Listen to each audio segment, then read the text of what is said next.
and it is Let Us Entertain You Week all this week on CTV Morning Live. So this morning, ways to have fun this summer, the DIY way. Katie has some games and toys to share. Good morning. Good morning. Now, you didn't DIY this ball, obviously. No, I didn't. But it is part of a DIY game. So this is great because you can kind of just like make your own games. You don't have to necessarily go out and, you know, spend a whole lot of money in buying things. Oh, for sure. Yeah. Most of this stuff is things you can find lying around the house and very simple. You can pretty much make a game out of anything, I've learned.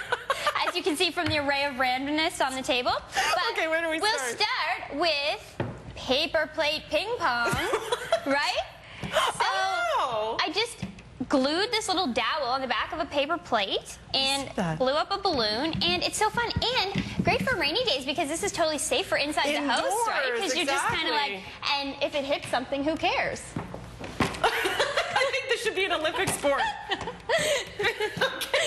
Isn't that fun? That is super fun. And then moving on, another great thing about summer is obviously being outside, and lots of people have a garden hose. Yeah. You can DIY your own sprinkler with just a water bottle. So very simple, you can use like a pop bottle, basically any kind of bottle, and just attach it to the end of your hose, poke some holes in it, turn on the water, and you've got a DIY sprinkler. For the kids to run through. So simple. That is awesome. Look at that. Fun. Speaking of water, you have some bottles of water here, and there's something floating in here. They look like glow sticks. Yeah, it's a glow stick. So this is for those summer nights when you want a fun game to play. You can DIY your own bowling pins by just saving some of your old water bottles, putting a glow stick in, and that's where this soccer ball comes in. So any old ball you have laying around, you can use as the bowling ball. And look how cool that looks. That is really cool, and you're reusing. Absolutely. Which is very cool. Okay, I love that idea.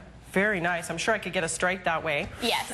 This, I'm not sure. This is marking chalk. I didn't know you could get this in a can. Yeah, so it's really cool. So the great thing about it is that it doesn't stain and that it wipes off with water like in the rain. Okay. So what this next thing is, there's so many cool games like Jenga and Twister that you can get kind of life-size that you can play outside. Right. Well, this is a great way to DIY a Twister game. You just need to find a round stencil. Right. Or create one. I just took a paper plate and cut the middle. And if you see on the screen there, it just shows what you do. So you just kind of paint the circles onto the lawn, and you can have an epic life-size game of Twister. Amazing. That is amazing. Lawn Twister. Yeah. Last but not least, the ubiquitous pool noodle. Yeah, they're great, aren't they? Do so many things with them. So many things. I like to use them to hold my boots up in the winter. Yes. Good. But in this case, we've sliced it in half, and if you look down the center, they have like a little slit in them.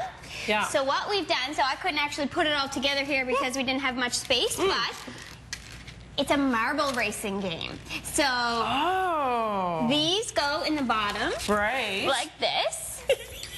Right?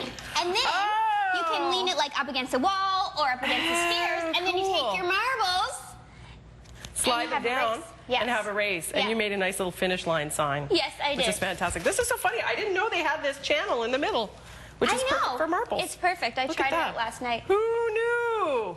So fun. DIY your own games for indoors or out to have fun all summer long. Thank you so much for this. You're welcome. So fun. All right, let's go to Elise.